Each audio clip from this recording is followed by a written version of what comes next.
ये तो हमारे देश के पूर्व प्रधानमंत्री की पत्नी को विधवा बोल देते हैं और ये 50 लाख की गर्लफ्रेंड बोल सकते हैं। ये किसी आम आदमी के शब्द नहीं है, ये एक सूबे के मुख्यमंत्री जो आज पद पे बैठे हुए प्रधानमंत्री नरेंद्र मोदी जी के शब्द हैं। स्मृति ईरानी वो तो बोल रही है ना, संसद में खूब आवाज उठा रही है। अब क्या संसद रुपया के लिए उन्होंने आवाज उठाई? क्या उन्होंने उठाई? क्या गरीबी के लिए आवाज उठाई? बेरोजगारी के लिए उठाई? महंगाई के लिए उठाई? किसान के गेहूं पे आटे पे भी जीएसटी लगा दी, उसके लिए उठाई? उठाई हाँ या ना में जवाब दो। जब एक बेटी का बलात्कार हुआ जब क्यों नहीं बोली वो? जब कहाँ चली गई थी उनकी धाड़? जब रात के अंधेरे में 2 बजे एक बेटी को जला दिया था हाथरस में, उन्नाव में बेटी का बलात्कार कर दिया। मनीषा बाल्मीकि का बलात्कार करने के बाद हॉस्पिटल में ये जगह तक नहीं दे रहे थे एम्स में। कांग्रेस कोई राज नहीं है, मजदूर आदमी किसान है। तो प्रधानमंत्री कौन बनेगा? प्रधानमंत्री तो आपको राहुल गांधी फ्री मिलेगा। वो तो महंगे के बैगवाई के पड़ गए। वो तो अब आगे मोदी या राहुल? हैं? मोदी या राहुल गांधी? राहुल गांधी में मोदी पोदी कहा है भैया। दोस्तों नमस्कार, मेरा नाम है अरुण और आप देख रहे हैं टाइम्स एक्सप्रेस। मेरे साथ जो है फिलहाल पूनम पंडित है, कांग्रेस नेता है, फायर ब्रांड किसान नेता इनको माना जाता है। इनसे बातचीत करेंगे। लगातार जिस तरह से मुद्दा लगातार गर्म हो रहा है कांग्रेस पार्टी की तरफ से, कांग्रेस पार्टी के जो विपक्ष के जो नेता है अधीर रंजन चौधरी, उनके बयान के बाद पूरे देश भर में बवाल मचा हुआ है।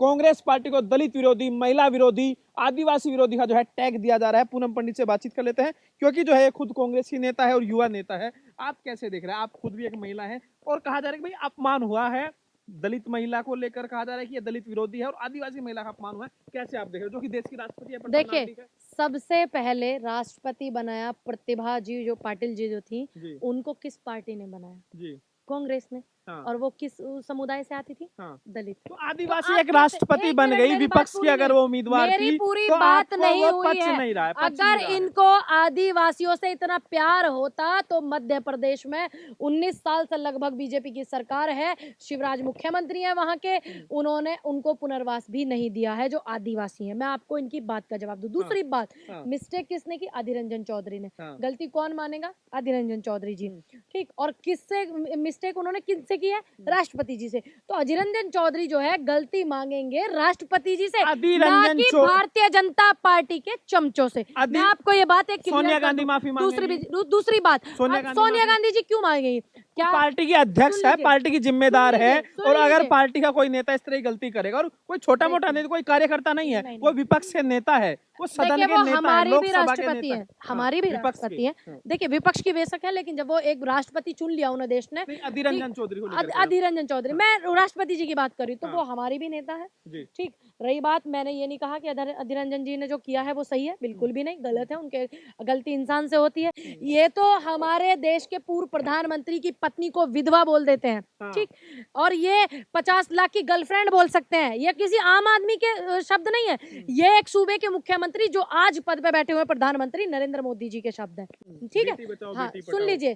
हाँ, वो बेटी बचाओ बेटी पटाओ, आपको पता है गृह मंत्री जी के शब्द हैं, मोदी जी के। हाँ, प्रधानमंत्री जी के। तो गलती ऐसा नहीं है, किससे नहीं हो सकती। ठीक है, राष्ट्रपति जी को कहने में उनसे लोग कह रहे हैं कि कांग्रेस में अगर इस गलती में कोई फांसी की संविधान में सजा हो तो वो दे दो आप अधीर रंजन चौधरी जी को। भाई हम वो कह रहे हैं कांग्रेस की मानसिकता है, इसीलिए जो अगर ये इंसान के दिमाग में होगा वही जबान से निकलेगा। अगर ये कांग्रेस की मानसिकता होती तो प्रतिभा देवी पाटिल जो थी वो सबसे पहले राष्ट्रपति कांग्रेस पार्टी ने बनाया, कांग्रेस परिवार ने बनाया। ठीक। और कांग्रेस परिवार के जो आप रिकॉर्ड उठा करके देखोगे, हर एक जाति, हर एक समुदाय को साथ में लेकर के चलने वाली सिर्फ एक कांग्रेस पार्टी है। मैं आपको ये क्लियर कर दूं, ये आपको भी पता है और ये अच्छे से भारतीय जनता पार्टी के लोगों को पता है। बस ये ना कुछ नेताओं को बोलने की चुलचुल हो रही थी तो वो बोल नहीं पा रही थी, तो अब उन्हें मौका मिल गया कि सोनिया गांधी जी माफी मांगे। क्यों मांगे? सोनिया गांधी जी ने क्या उनको गलत बोला?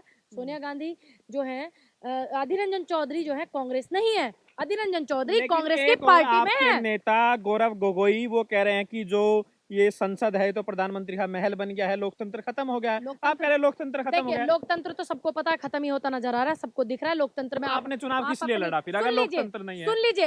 अब एक बात बताइए, हम उसके लिए आवाज तो उठा रहे हैं ना, हम लोकतंत्र। अब एक बात बताइए, कहाँ लोकतंत्र खत्म भी हो गया है? क्या कभी ऐसा हुआ कि किसान धरना कर रहे हो, आंदोलन कर रहे हो, उनपे वाटर टैंक खड़े करके इन्होंने पानी चलाया हो, वाटर कैनन चलाए हो खूब ज्यादा? क्या कभी ऐसा हुआ है कि किसानों के ऊपर गाड़ी चलाकर इतने लोगों को मार दिया दिया गया हो और वो आज आजाद घूम रहा है, उसकी बेल हो गई है। क्या कभी ऐसा हुआ कि आप कोई भी पार्टी आंदोलन में कुचलने में कोई सरकार पीछे नहीं रहे। कांग्रेस के समय में भी जब धरना आंदोलन होता था तो इसी तरह से लाठीचार्ज होता था। नहीं, अन्ना हजारे का आंदोलन हुआ था। मैंने कभी नहीं देखा कि कांग्रेस के जमाने में इस तरीके का धरना हुआ हो और गाड़ियों से लोगों को रोना, मैंने नहीं देखा। क्या अन्ना आंदोलन में एक भी कार्यकर्ता गाड़ी के नीचे कुचल के कांग्रेस के राज्य गृह मंत्री ने वो करा था, कुचल के मार दिया था, मारा था। सुन लीजिए, मैंने कितनी बात पूछी आपसे। और एक बात, क्या आज तक भी किसी कांग्रेस के नेता ने ये बोला कि किसान आतंकवादी है, खालिस्तानी है, पाकिस्तानी है, किसान नहीं है ये? क्या कभी बोला किसी कांग्रेस के नेता ने? नहीं बोला। ठीक, अब उस लोकतंत्र को बचाने की लड़ाई है, उसीलिए हम लड़ रहे हैं, आवाज उठा रहे हैं, लेकिन आंदोलन कर रहे हैं, धरने कर रहे हैं, सत्याग्रह कर रहे हैं, करेंगे, क्योंकि हमें ये तो पता है कि हम उस देश में हैं जहां आप अपने अधिकारों के लिए आवाज उठा सकते हो, जनता के लिए आवाज उठा सकते हो। ये अलग बात है कि आपको प्रताड़ित करते हैं और आपको आवाज नहीं उठाने देते। क्यों नहीं आवाज उठाने देते हैं? इनको भय क्या है? आप भी एक नेता है, आप एक बात बताएं, आप लगातार आंदोलन से आप आई है, और जो स्मृति ईरानी वो भी एक नेता है, उन्होंने खूब आंदोलन किए सड़कों पर। जब एक बेटी का बलात्कार हुआ, जब क्यों नहीं बोली वो? जब कहाँ चली गई थी उनकी धाड़? जब रात के अंधेरे में 2 बजे एक बेटी को जला दिया था हाथरस में, उन्नाव में बेटी का बलात्कार कर दिया। मनीषा बाल्मीकि का बलात्कार करने के बाद हॉस्पिटल में ये जगह तक नहीं दे रहे थे, एम्स में इतनी मिन्नत कर रहे थे इनसे कि एम्स में एडमिट करा दीजिए मनीषा बाल्मीकि को। क्यों नहीं इन्होंने करा? क्यों नहीं एक बेटी के लिए जागी? अभी अग्निपथ में 65 बच्चे प्रभावित होकर के आत्महत्या करी है, तब क्यों ये 2 शब्द नहीं बोली उन बच्चों के लिए? अग्निपथ के उसमें क्यों नहीं बोली? महंगाई इतनी हो रही है, रुपया कितना जा रहा है, डॉलर कितना हो रहा है, जिस देश का रुपया गिर रहा हो, मान लो बड़े बड़े नेता गिर गए उस देश के, समझ नहीं आती आपको इतनी बात? स्मृति ईरानी वो तो बोल रही है ना, संसद में खूब आवाज उठा रही है। अब संसद के लिए उन्होंने आवाज उठाई? क्या उन्होंने उठाई? क्या गरीबी के लिए आवाज उठाई? बेरोजगारी के लिए उठाई? महंगाई के लिए उठाई? किसान के गेहूं पे, आटे पे भी जीएसटी लगा दी, उसके लिए उठाई? उठाई? हाँ या ना में जवाब दो। आप हाँ या ना में जवाब दो। संसद की छोड़िए, हाँ या ना में क्या उठाई आवाज? स्मृति ईरानी ने बेटी की बलात्कार हुई, उठाई आवाज? बेटी का बलात्कार हुआ, महंगा हुआ, पेट्रोल डीजल, उठाई आवाज? सिलेंडर 1000 रुपए से ऊपर हो रहा, उठाई आवाज? नहीं उठाई। टैक्स कम कर दिया ठीक है, सुन लीजिए आप मेरी बात। पेट्रोल डीजल पे कर दिया, उधर गेहूं पे लगा दिया, आपको पता? सुन लो क्या रुपए लाए भाई? 103 का पेट्रोल गिरवा के लाए चाचा, देख लो रास्ते में जा रहे हैं जी। हाँ, कैसी रही मोदी जी की सरकार? बेकार है भैया, बेकार है भाई। हाँ, तो जीत तो रही हर बार, वोट तो देने वाले तो आप ही लोग हैं। मशीन बहुत बड़ी चीज भैया होती अब है। क्या करे फिर, आई समझे। ठीक है, तो यहाँ पर जो है पूनम पंडित जी का हम इंटरव्यू कर रहे थे, तो साथ में जो है कुछ लोग आ गए, तो वो लोग भी जो है बड़े नाराज है। तो देखिए, जब एक बेटी, मैंने अब देखिए, ये मैं तो भाई जी से शायद पहली बार ही मिल रही हूँ, मैं पहचानती भी नहीं हूँ। हाँ, देखिए दूसरे नंगला काला से हैं। देखिए, जब सिलेंडर ले लेकर के 450 रुपए का सिलेंडर महंगा लगता था स्मृति ईरानी जी को, क्या वो गई आवाज उठाने के लिए? आप एक बात बताइए, संसद में चर्चा होनी चाहिए कि नहीं होनी चाहिए? संसद चलना चाहिए कि नहीं चलना चाहिए? या हंगामे की भेंट चढ़ जाए? अच्छा एक बात बताइए, 19 जो सांसद इन्होंने संसद से वो निष्कासित करे, वो किस किस पार्टी के करे? क्या इनकी पार्टी का भी एक सांसद है उसमें? नहीं, सिर्फ उनका कसूर क्या? सुन लीजिए, उनका कसूर सिर्फ ये है कि वो महंगाई के खिलाफ बोल रहे थे, इनका विरोध कर रहे थे। तरीका है ना संसद की कार्रवाई चलाने का, एक तरीका है, नियम अपनी बात, नियम कायदे कानून तो इन्होंने सारे अपने चूल्हे पे धर रखे हैं। ये कौन से नियम कायदे कानून मान रहे हैं? ये अपने नियम कायदे कानून बना रहे हैं, अपनी सरकार, अपने नियम, अपने कायदे कानून, अपने संविधान, अपना। 55 का सिलेंडर हो गया, बताओ। जबकि 700 500 600 रुपए का सिलेंडर था, 450 को ऊपर। हाँ, तो खेती करते हैं आप? हाँ जी, खेती। आमदनी नहीं बढ़ी क्या? मोदी जी दुख नहीं कर रहे थे क्या आमदनी बढ़ी है? कुछ भी नहीं बढ़ा, उतने उस पे खाद पे, बीज पे, सब पे पैसा बढ़ा दिया। हाँ, आमदनी बढ़ाई मोदी जी ने, हाँ। है कुछ ना बढ़ाई।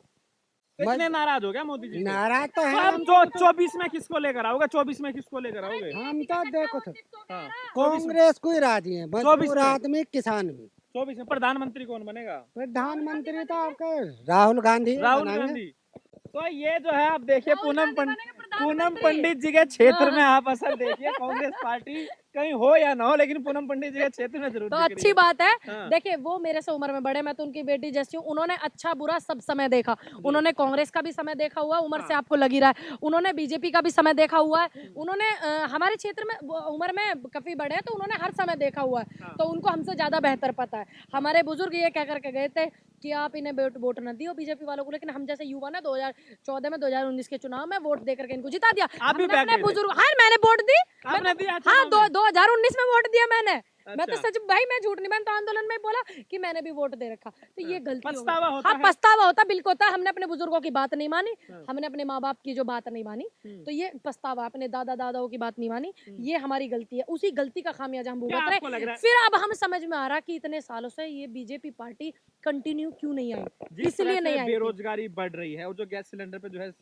सब्सिडी वगैरह लगभग खत्म हो गया है, तो आपको क्या लग रहा है महंगाई वगैरह को किस इसे तरह से- माइक से को ले जाके था ना गांव में, देख मजदूरों के घर में है ना, चूल्हे पे रोटी बननी है और जांच पड़ जाएगी सारी, और सिलेंडर भरवाने को पैसे ना है, लेकर चल, और सबके रोटी बन रही है चूल्हे पे, चल तुझे घुमाऊं आज। सिलेंडर महंगा लग रहा है? अभी हम महंगा लग रहा, जब बहका दे जाता, जिसको फ्री फ्री दिए हाँ। वो बहका दे, कहाँ फ्री है, अब सारी जिंदगी अब फ्री सारी मिलेंगे। चीज फ्री मिलेंगे। वो तो महंगे महंगे के बैगवाई के पड़ गए वो तो अब आगे मोदी या राहुल? है। मोदी या राहुल गांधी? राहुल गांधी में मोदी पोदी कहा है भैया, सुन ली।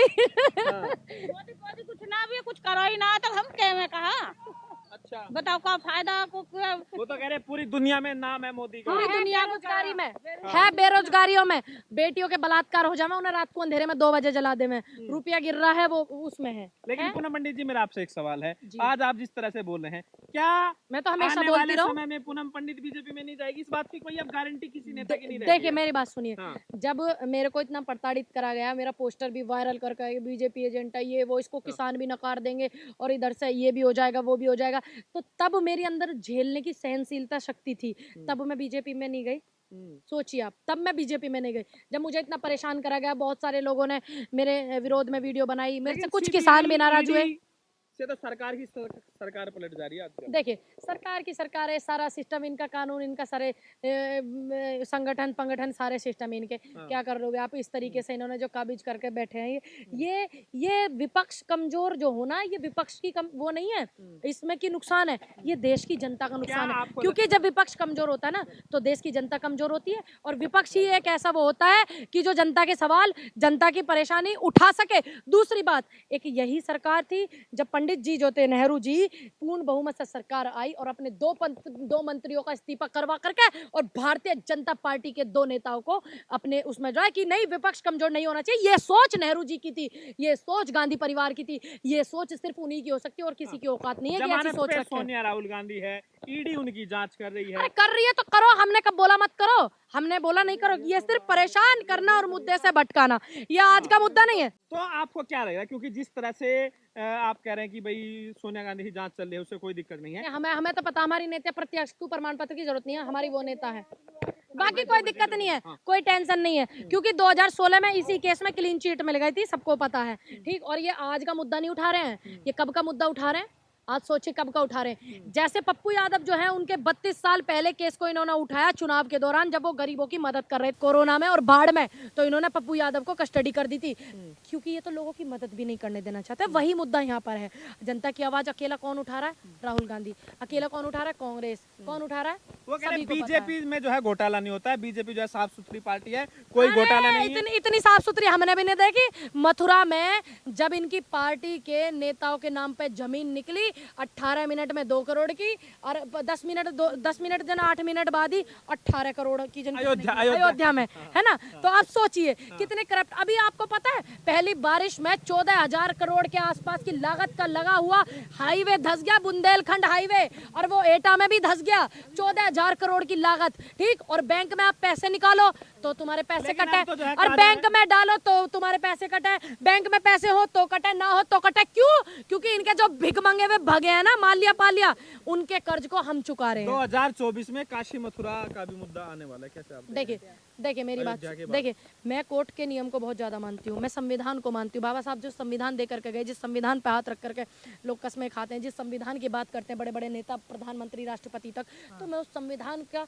सम्मान करती हूँ। जो भी निर्णय आएगा, संविधान जो भी करेगा, कोर्ट जो भी करेगी, मैं उसका सम्मान पूनम पंडित की कितनी तैयारी है 2024 में? अब जो है 1 साल क्या चुनाव लड़ेगी या नहीं लड़ेगी, तो आप पहले बता दीजिए। भाई मेरे चुनाव तो लड़ना ही नहीं है, तो सभी को पता है। बस ये है कि मेरी तैयारियां आप सोच सकते हैं, जब मैं किसान आंदोलन में भी आप इसी तरह से देखिए वो एक मेरी पार्टी का परिवार का एक निर्णय था। अगर पार्टी कहेगी तो चुनाव लड़ेगी पूनम पंडित। देखिए जो मेरी पार्टी अगर कहती है तो मुझे बिल्कुल लड़ना चाहिए, मुझे लड़ना पड़ेगा, क्योंकि मेरी पार्टी को अच्छे से पता है कि मुझे लड़ने वाली लिस्ट में डाला जाता है। तो अच्छी बात है, एक बेटी है, लड़ रही है, लड़ना चाहिए। लेकिन मेरा जो अपना खुद का नीची वो है, मेरा पहले क्या भी नहीं था। विपक्ष जो है उस तरह से तैयार है बीजेपी को टक्कर देने के लिए? क्योंकि कहीं विपक्ष को जो है ईडी पकड़ ले रही है। बंगाल में आपने ये देखा ईडी, जिस तरह ये से एक पैसा बात निकल बताओ रहा है। विपक्ष के नेताओं के, लोग भरोसा हैं? क्यों करेगा देखिए विपक्ष पे अगर इतना अब एक पैसा बात निकल रहा बताइए, है? जिनके यहाँ पे इतने पैसे निकले हैं, वो कौन से है थी, नाम भूल गई मैं उनका, महिला का, उनके तो बाथरूम तक में पैसे निकले। उनके यहाँ भेज दो ईडी, उनके यहाँ भेज दो इनकम टैक्स वाले, उनके यहाँ भेज दो सारे सिस्टम। हमारे नेता हैं वे तो हमारे देश के नेता हैं, और जिन्होंने प्रधानमंत्री का पद ठुकरा है तो हमारे नेता करप्ट आखिरी नहीं है। सवाल आपसे है, ये जो सोनिया गांधी को लेकर जिस तरीके से निशाना बनाया गया, टारगेट किया गया इस पूरे मामले में, इसमें आप कितना दम मानते हैं और क्या इसके लिए कांग्रेस पार्टी माफी मांगेगी? देखिए क्योंकि कांग्रेस पार्टी के बड़े सुन नेता ने लीजिए, बयान दिया। अधीर रंजन जी ने जो किया है उनको माफ़ी मांगनी चाहिए, क्योंकि राष्ट्रपति हमारे देश के हैं और फिर वो महिला हैं। ठीक, इनका तो काम है मुद्दों को हवा देना, बेमतलब के मुद्दों को। जो हमारे देश के मुद्दे हैं उन पे ये लोग नहीं बोलते हैं, तो ये ऐसे मुद्दों को हवा देती हैं बेफालतू के। आप बेरोजगारी पे इतनी जोर जोर से चिल्लाती, गला फाड़ फाड़ के जैसे चिल्ला रही थी, बेरोजगारी पे बोलती। 65, 60, 70 बच्चे मर गए अग्निपथ में। ठीक, अग्निपथ पूनम से पंडित को प्रभावित कोई होकर काम के समझ में आया मोदी जी का? आखिरी सवाल। मुझे जो काम समझ में आया 2014 में, सिर्फ एक काम समझ में आया था कि लोगों को, मतलब इन्होंने जो इतना वो फैला दिया हिंदू मुस्लिम, और इनकी उस फैलाने की वजह से वो जो भाईचारा है वो मुझे समझ में आया। और जो वहाँ पे था कश्मीर में, मुझे बस वो समझ, देखिए मुझे बस वो समझ नहीं, जो इन्होंने अभी फैलाया कुछ दिन पहले, और जिसकी वजह से देश के लोग एक हो गए थे। अभी इन्होंने कश्मीरी फाइल्स मूवी लेके आए थे ना, है ना, कश्मीरी फाइल्स, तो उसमें जो इन्होंने फैलाया, और फिर उसके बाद में इन्होंने सपोर्ट नहीं करा वहाँ के ब्राह्मणों को, जिनके नाम पे इन्होंने वोट लिया, जिनके नाम पे इन्होंने कश्मीरी फाइल्स पिक्चर को प्रमोट किया।